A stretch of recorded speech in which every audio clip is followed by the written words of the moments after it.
Hello, guys.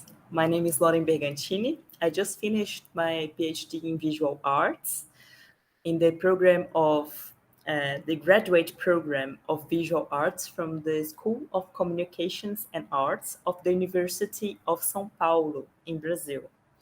And I was advised by Professor Silvia Laurentiis.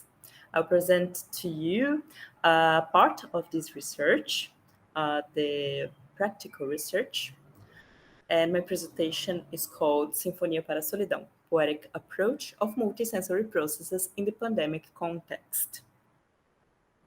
I'll show you a little video. Sinfonia para a Solidão, Symphony for the Solitude, is a wearable that detects social distance between the wearer and other human bodies. Two sensors calculate the distance and presence of individuals nearby. If an approach is detected, the skin of the user is stimulated by the vibration of micromotors, and sounds are played by a small speaker attached to the wearable. The material that composes the garment is made of tapioca bioplastic, with the insertion of cinnamon, turmeric, and dried chamomile tea leaves, adding a layer of smells and textures to the work. Sinfonia para a Solidão is an experiment that explores the multisensory perception, addressing this topic by considering different social, political, and cultural contexts. The piece aims at discussing the loneliness resulting from the need for social isolation due to the pandemic triggered by COVID-19. It alerts the approximation of others by emitting audible warnings. At the same time, it comforts the user with vibrations on the skin and with the smell of herbs that alludes to private protected environments and homemade food. It is a symphony of stimuli to address the physical and psychological consequences of social distancing, as well as to warn about the danger of the virus contamination, which occurs mainly through proximity and direct contact among people.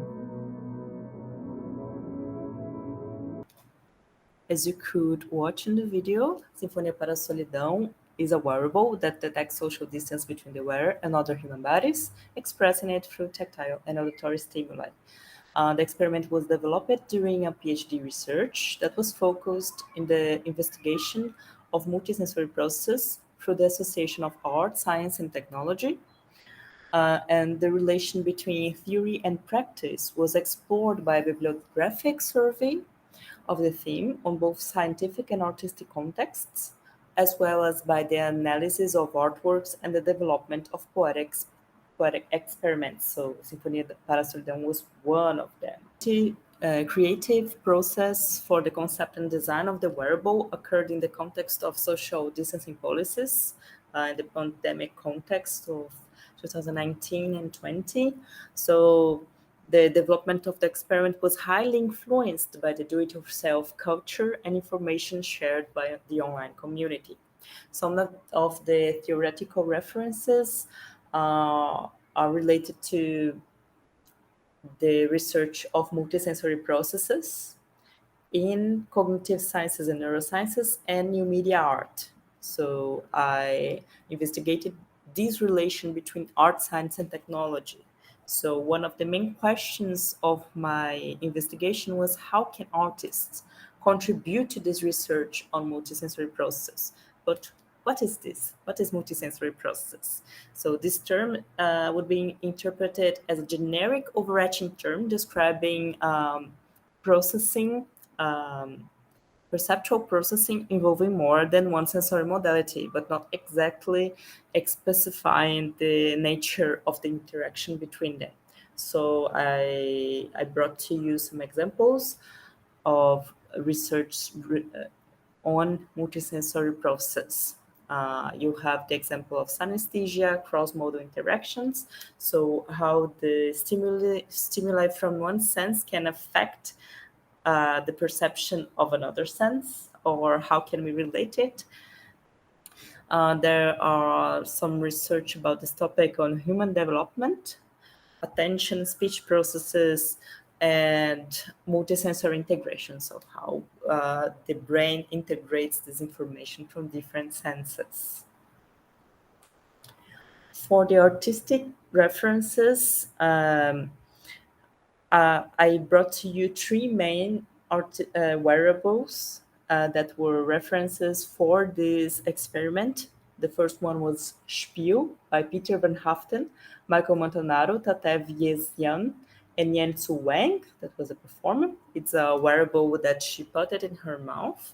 And it works with speech processes, sound interpretation, human communication, body language, and so on. The other reference is Neoteny by Hui Sim Cham.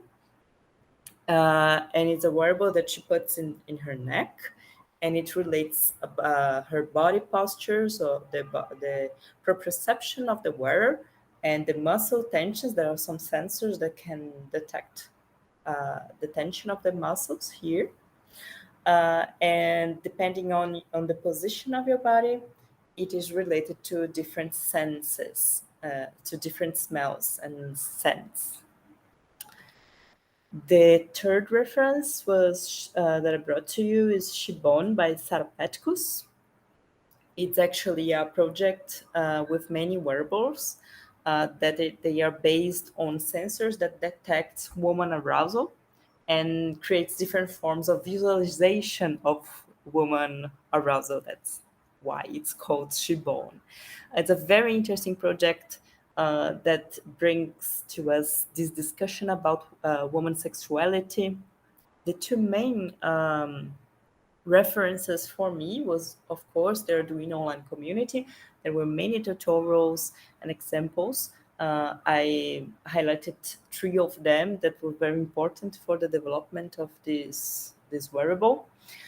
And the tapioca bioplastic investigation that was highly influenced by the recipe shared by Rafaela Blanche Pires and Helena Kusik, that are from ADA Lab, from the Federal University of Goiás, Brazil.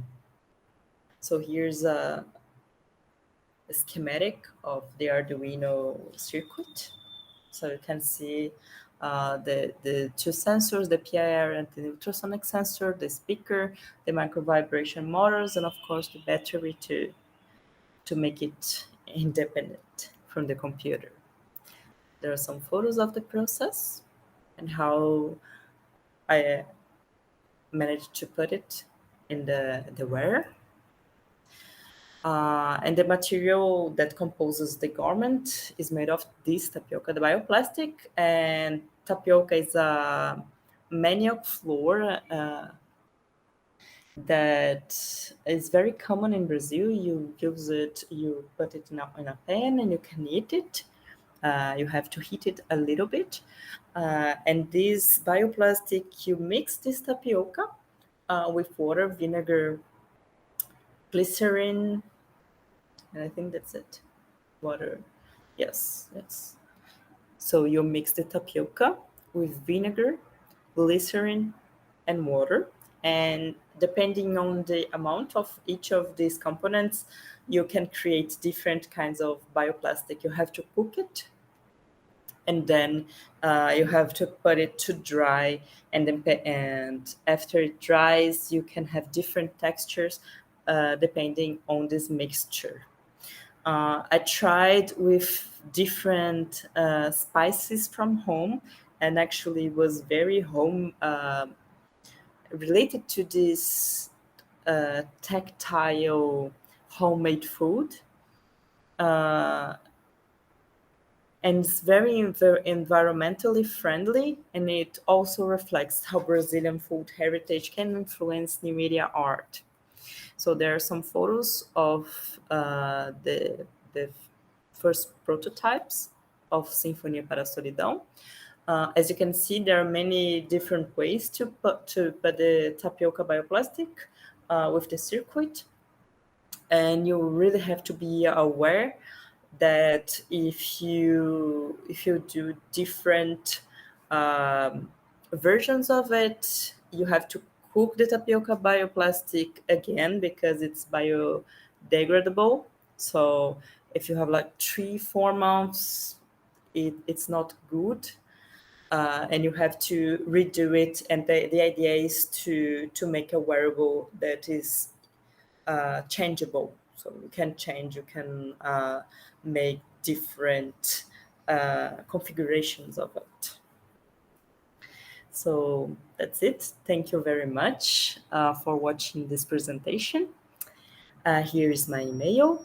I acknowledge the support by FAPESP, the São Paulo Research Foundation. And if you have any questions, please send it to me.